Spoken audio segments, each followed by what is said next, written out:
One UK woman has been found guilty of laundering Bitcoin tied to a $6 billion China fraud.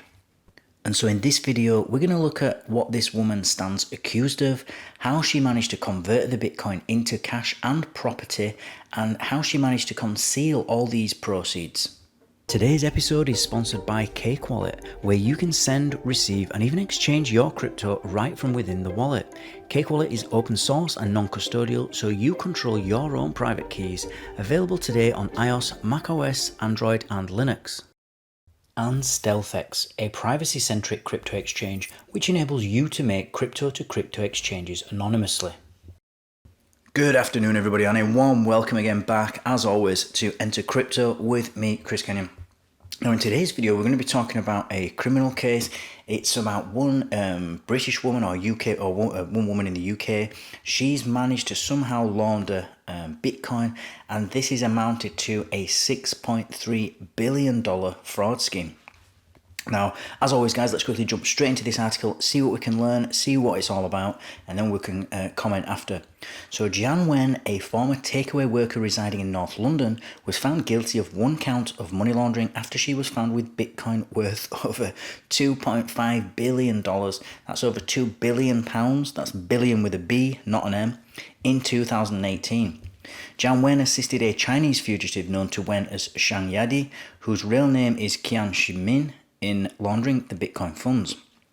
Wen was found with Bitcoin valued at over £2 billion, which she had been involved in converting into assets such as multi-million-pound houses and jewellery. Despite living in a flat above a Chinese restaurant in Leeds, when she first became involved in criminal activity, Wen's lifestyle saw a drastic upgrade. Wen's attempt to legitimise her newfound wealth by claiming to have earned millions through legitimate Bitcoin mining was not believed, and she also faced difficulties passing money laundering checks when attempting to purchase expensive properties in London. The investigation revealed that another suspect named Zhang Yadi is believed to be the mastermind behind the fraud, and prosecutors alleged that Wen aided Zhang in converting stolen funds amassed through fraudulent wealth schemes targeting thousands of Chinese investors. During the investigation, British police seized wallets containing more than 61,000 Bitcoin, constituting one of the largest crypto seizures globally. The initial estimates valued the Bitcoin funds at around £2 billion, but due to price fluctuations, it has since increased to approximately £3.4 billion. The CPS has obtained a freezing order from the High Court as part of a civil recovery investigation that could lead to the forfeiture of the Bitcoin. During the trial, prosecutor Gillian Jones disclosed that Zhang entered Britain in 2017 with a fake passport amid Chinese authorities' probe into the fraud. Zhang sought to convert the stolen funds, initially turned into Bitcoin, for their transfer out of China, and used Wen as a front person. Her defence portrays her as a victim deceived by Zhang, emphasising her intent to provide a better life for her son. However, the prosecution argued that Wen should have been aware of the illegal source of the funds, given Zhang's criminal activities and efforts to evade Chinese authorities. Despite this, jurors found her guilty of one count of money laundering, and Andrew Penhale, the chief Crown prosecutor at the CPS, noted organised criminals' increasing use of crypto to disguise and transfer assets. He stated that this case illustrates the significant proceeds available to such fraudsters. Detective Chief Superintendent Jason Prinz, who led the investigation, emphasised the international nature of the operation, highlighting how criminals exploit cryptocurrencies for illicit purposes. And when he's scheduled to be sentenced on May the 10th, while the hunt for Zhang continues as she remains at large. So, from the information that I could gather from looking at other websites, it doesn't go into detail on this particular article, but I think one of them, or possibly even both of them, have basically had some sort of Ponzi scheme, some sort of pyramid scheme in China, and they've defrauded a lot of Chinese investors or people who thought they were investors.